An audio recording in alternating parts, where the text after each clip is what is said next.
Assalamualaikum warahmatullahi wabarakatuh. Good afternoon, ladies and gentlemen. Actually, I feel butterfly in my stomach and a bit shaking because speaking in front of Bapak Sekda.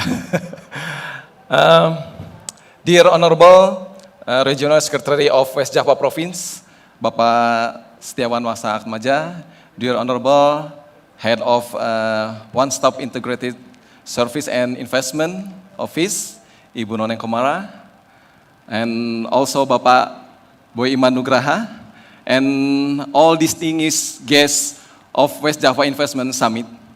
Thank you for your attendance and participation of this incredible summit. And then on behalf of Head of West Java Transportation Agency, please allow me to present our brief presentation of Bandung Metropolitan Urban Railway.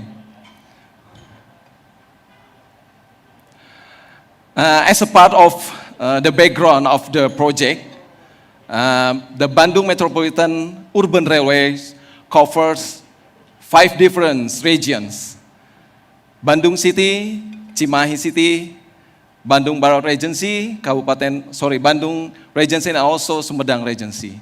And in this area, currently there are more than 9 million people inhabit in this area. And then it is projected that in 2030, there will be more than 12 million people in this area. And then in terms of the public and private vehicle modal share, many people are still using private vehicle. Around 85% people are still using private vehicle. Meanwhile, people who are using public transportation only share a small portion of the modal shares, around 16 or 15% of the total modal shares. And then as a part of the background as well, the Bandung Metropolitan Urban Railway is already stated in National Medium Term Development Plan and West Java Medium Term Development Plan as well. And then this project becomes one of the provincial strategical projects. And Bandung Metropolitan Urban Railways has significant role as the feeder of Jakarta-Bandung high-speed train, and then also become one of the main drivers of the regional economy. And as a strong and firm reference of the project, in 2020, in collaboration with Bappenas and the World Bank, we have conducted the Urban Mobility Plan,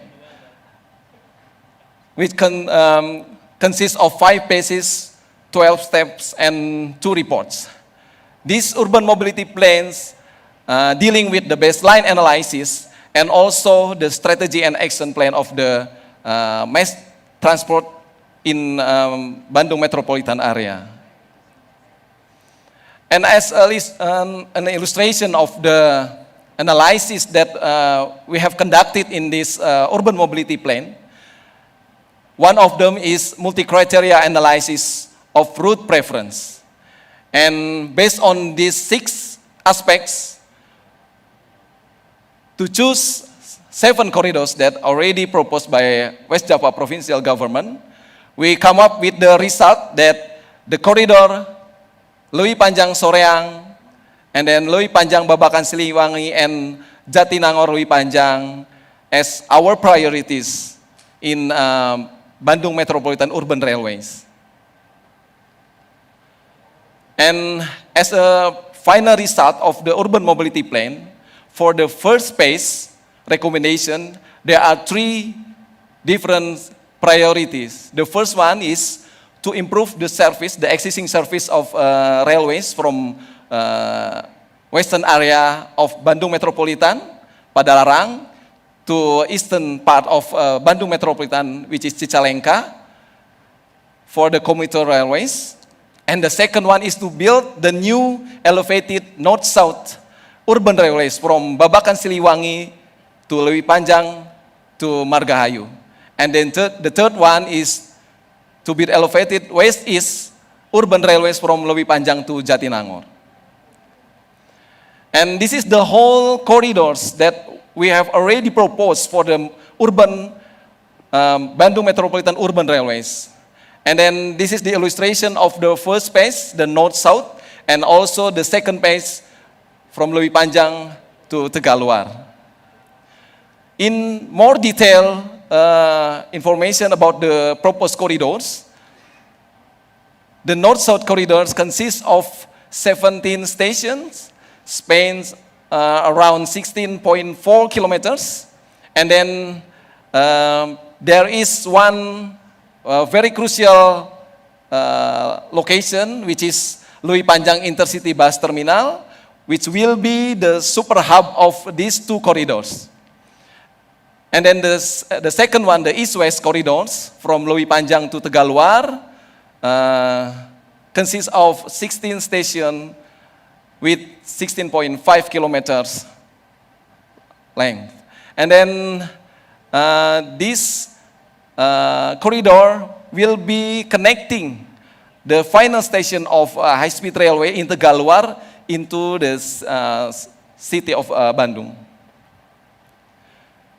And in terms of the PPP process, this is the description of the process that we have been doing so far. And then we are in this stage of completing the outline business case before we propose the final business case in the frame of project development facility to Ministry of Finance. And we also already finished with these specific documents, the due diligence assessment and value analysis, and then early business case, and also project capability review. And this study conducted by Ministry of National Development Planning in collaboration with West Java Province and the World Bank. And also we had a very international consultant involved in this document process, PricewaterhouseCoopers Indonesia, and then Crossrail International, and also Sistra Singapore.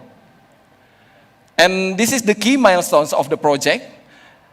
So if we take a look at the final phase of the project, will be the commercial operation in July 2029.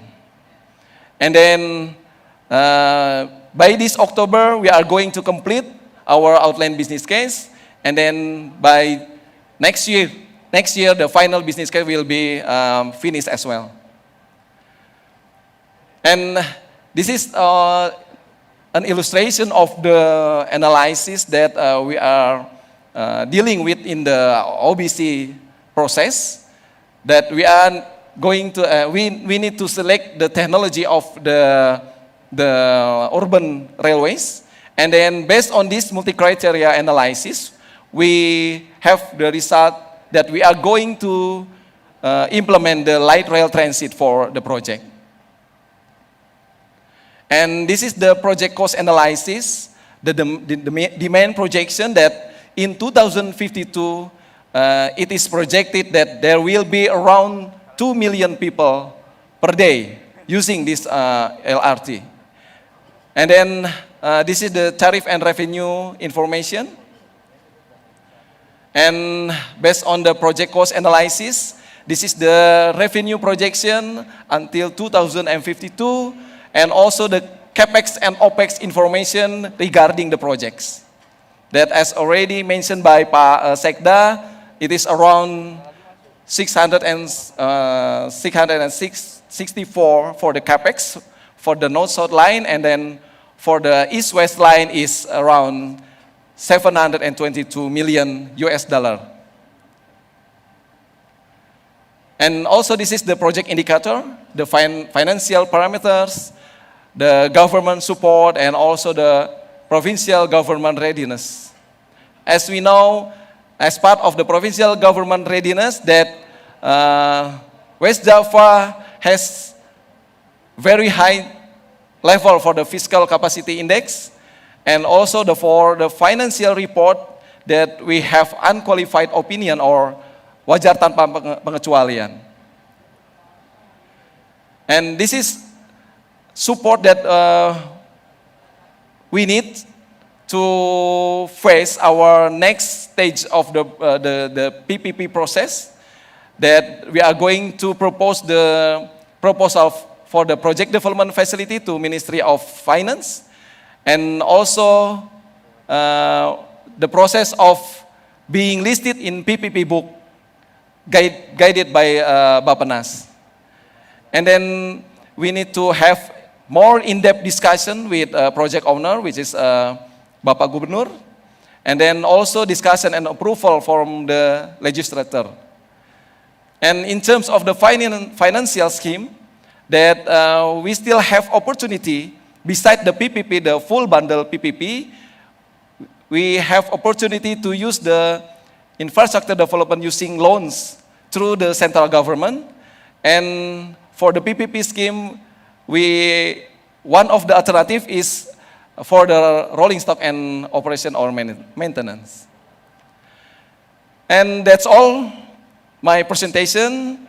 And once again, thank you very much for your attendance and participation. Assalamualaikum warahmatullahi wabarakatuh.